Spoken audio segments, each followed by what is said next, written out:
એક દિવસ મહાદેવ અને માં પાર્વતી બંને જણા વિહર માટે ફરવા માટે નીકળ્યા, વિહરવા નીકળ્યા। મહાદેવ અને માં પાર્વતી બંને જણા ફરવા માટે નીકળ્યા। ચાલતા ચાલતા હજારો યોજન ચાલ્યા જાય, એમાં વચ્ચે એક નિર્જન સ્થળ આવ્યું।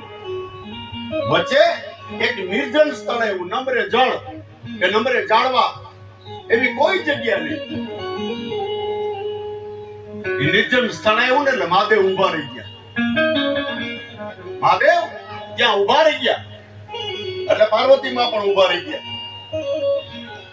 ઉભા રહી અને મહાદેવે એ ભૂમિમાં સાષ્ટાંગ નમસ્કાર કર્યા, એ જગ્યા ઉપર સાષ્ટાંગ નમસ્કાર કર્યા અને પોતે ત્યાં લાંબા સૂઈ ગયા અને સૂઈને ભૂમિમાં મૈદા આરોટવા।